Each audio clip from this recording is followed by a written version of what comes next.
என் வீட்டில் சோறு இல்லைனாலும் என் வீட்டுக்கு அசிஸ்டன்ட் வந்துட்டாங்கன்னா அவங்கள சாப்பிட வச்சுட்டு நானும் என்னோடய ஒய்ஃபும் பட்டினியாக படுத்துருக்கோம். ஸோ அதனால் வந்து வேணும்னு யாருக்கு எந்த தவறையும் செஞ்சதில்லை, வேணும்னு யாருக்கு எதையும் கொடுக்காம விட்டதில்லை. என்கிட்ட இருக்கும்போது கொடுத்துருக்கேன். இல்லாதப்போ நான் இல்லைன்னு தான் நான் சொல்ல முடியும். இல்லாதப்போ நான் என்ன பண்ண முடியும்? மன்னிக்கணும், ரொம்ப லேட் ஆயிடுச்சு, ரொம்ப நேரம் எடுத்துக்க முடியாது.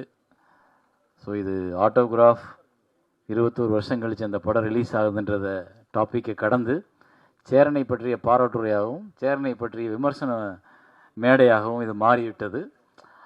அது வரத்தான் செய்யும், அப்படி தான் இருக்கும்.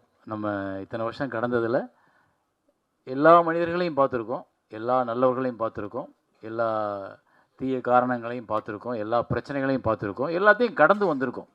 அதுதான் இந்த படம் சொல்லுது. உன்னை கடந்து போகிறதுக்கு அடுத்தடுத்து நீ நிறையா புதிய விஷயங்களை பார்த்துக்கிட்டே இருப்ப. அதனால் எல்லா விஷயங்களையும் நீ எப்படி இருக்கியோ அப்படியே கடந்து போ. அதுதான் எனக்கு கற்றுக் கொடுத்தது லைஃப். நான் இப்போ என்னோடய உதவியாளர்கள் சொன்னதாக இருக்கட்டும், இல்லை அமீர் சார் பேசினதாக இருக்கட்டும், இல்லை நண்பர்கள் பேசினதாக இருக்கட்டும், மில்டன் பேசினதாக இருக்கட்டும், இப்போ எல்லாரோடையுமே எனக்கு கருத்து வேறுபாடு இருந்திருக்கு, எல்லாரோடையுமே நான் சண்டை போட்டிருக்கேன், எல்லாரோடையும் எனக்கு பிரச்சனைகள் இருந்திருக்கு. ஆனால் என் மேடையில் அவங்க எல்லோரும் உட்காந்துருக்காங்க. அவ்வளோதான். அது இதில் விளக்கம் சொல்கிறதுக்கு எதுவுமே கிடையாது.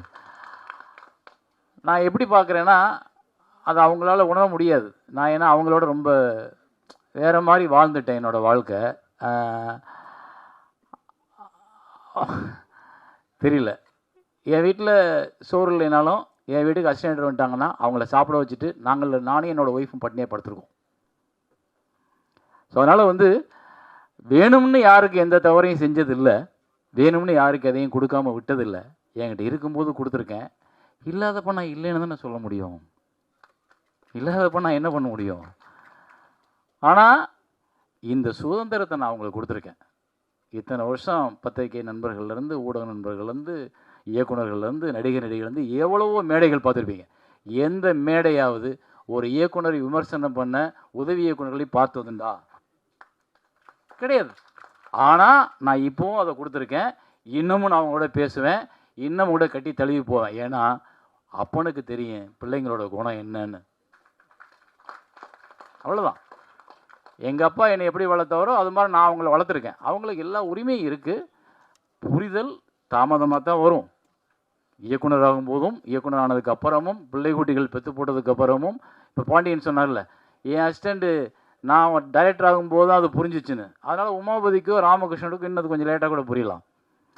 அவ்வளோதான்.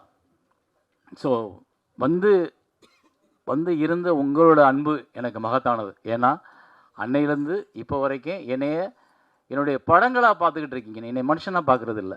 இங்கே யாரும் அது பார்க்க வேண்டிய அவசியமும் கிடையாது. அவங்கள பாதுகாத்துக்கிறதுக்கு அவங்களுக்கு தெரியணும். அவங்களுக்கு இன்னொருத்த பாதுகாக்கின்ற கட்டாயம் கிடையாது.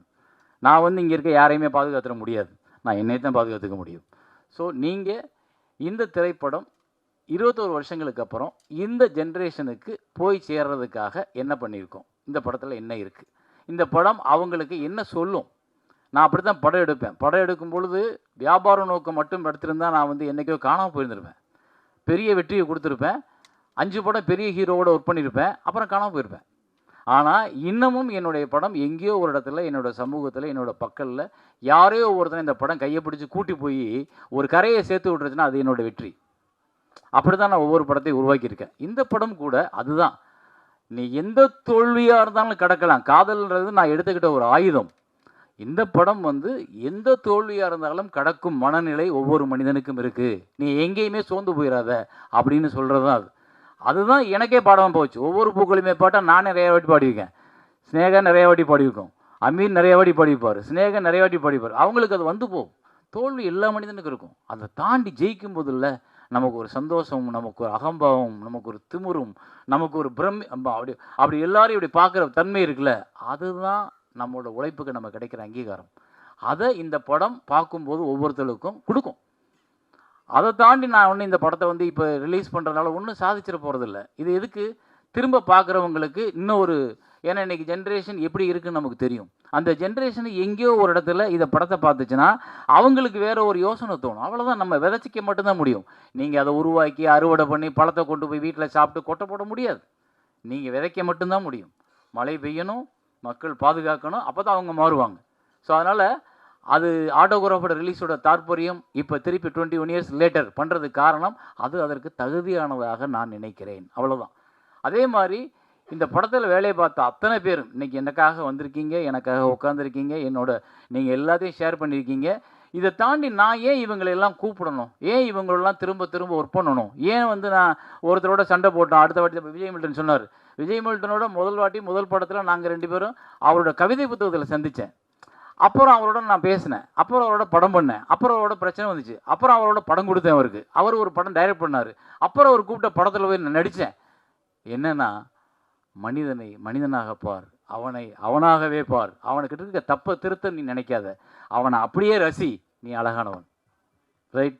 நான் இன்னொருத்தனை போய் திருத்தி உன் தப்பை சொல்லி நீ இப்படி மாறுன்னு சொல்லி உனக்கு அட்வைஸ் பண்ணி எனக்கு தேவையில்லை. எனக்கு மில்டன் நாளைக்கு திருப்பி கூப்பிட்டாலும் நான் அவருடைய போய் நடிப்பேன், அமீர் திருப்பி கூப்பிட்டாலும் நடிப்பேன், நான் ராமகிருஷ்ணன் படம் பண்ணி என் படத்தில் நடிங்கன்னா நடிப்பேன், அவ்வளோதான்.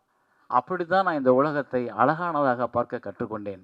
அமீர் சொன்ன ஒரு விஷயம் கரெக்டு, நான் பெண்களோடையே பிறந்து வளர்ந்தவன். எனக்கு அம்மா, என் தங்கச்சிங்க, என்னுடைய ஆசிரியர், என்னுடைய சித்தி மகள், நான் பழகிய தோழிகள் என்னை அப்படி பக்குவப்படுத்தியிருக்காங்க. நான் பெண்கள்கிட்ட அன்பு தான் காட்ட முடியும்.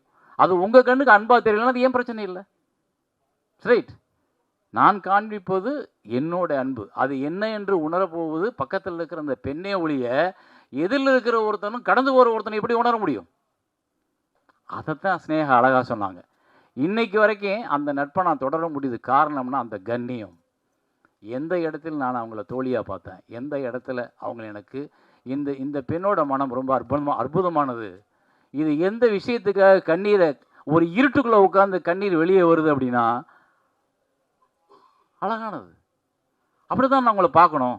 அது இன்னைக்கு வரைக்கும் நான் அவங்களுக்கு அந்த சுதந்திரம் கொடுத்துருக்கேன். என்னை கூப்பிட்டு எந்த பிரச்சனையும் பேச முடியும். இன்னும் சொல்ல போனால் அவங்கள திருமணம் நிச்சயிக்கப்பட்டதுக்கு நான் முக்கிய காரணம். பிரசன்னா என்னோட முக்கியமான நண்பர். அவர் என்னை ரொம்ப மதிக்கக்கூடிய, நான் எப்போ எந்த விஷயத்துக்கு கூப்பிட்டாலும் பண்ணக்கூடியவர். இவங்க என்னோட நண்பர். ஆனால் இவங்களுக்குள்ள ஒரு திருமணம் தள்ளி போய்கிட்டே இருக்குது. அப்போ நான் சொன்னேன், பிரச்சனைகளை காரணம் காமிச்சு உங்களுடைய திருமணத்தை தள்ளி போடாதீங்க, அதுவே பிரச்சனையாயிரும். முதல்ல கல்யாணத்தை பண்ணுங்க, அப்புறம் என்ன பிரச்சனை இருந்தாலும் பார்த்துக்கலாம்னு. அப்படி தான் திருமணம் நடந்துச்சு.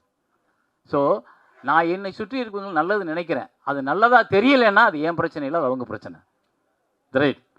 அப்புறம் இந்த ஊடக நண்பர்கள் எல்லாருக்கும் நான் சொல்லிக்கிறது, இப்போது இந்த ஆட்டோகிராஃப் வந்தப்போ உங்களுடைய அர்ப்பணிப்பு ஒரு திரைக்கதையை, ஒரு திரைப்படத்தை விமர்சிக்கிறதுல, ஒரு திரைப்படத்தை கொண்டாடுறதில்ல, அது இன்றைக்கி வியாபார சூழலாக மாறினதுக்கப்புறம் மாறிட்டதாக நான் நினைக்கிறேன். அதுக்குள்ளே ஒரு உண்மைத்தன்மையை, ஒரு ஒரு ஒரு ஒரு நல்ல திரைப்படத்தை கொண்டு போய் மக்களை எப்படியா நீங்கள் நம்ப மாட்டீங்க. 2 நாள் கூட்டம் இல்லை, 3ஆவது நாள் திரைப்படத்தை பற்றின விமர்சனங்கள் எல்லா பத்திரிகையிலும் வரும்பொழுது கூட்டம் கூடிச்சு. அந்த திரைப்படத்தை கொண்டாடினாங்க. தவமாய் தவம் இருந்த 57 மார்க்கு ஆனந்த விடனில் போட்டதுக்கு அப்புறமும் ராம்ஜி சார் 4 பக்கம் விமர்சனம் அப்படி பெருசாக போடுறாரு.